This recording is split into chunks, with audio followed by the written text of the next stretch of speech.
Alam nyo ba guys, malapit na tayo sa Magapit Bridge. Ito yung sikat na pinupuntahan ng mga iba, namamasyal sila. Ang Magapit Bridge ay mahigit 3,000 dangkal.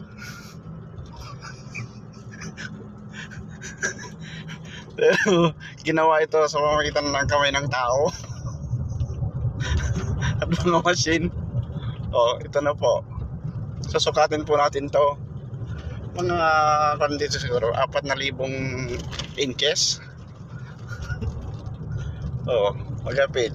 Papuntang Santa Ana to pag dumiretso ka.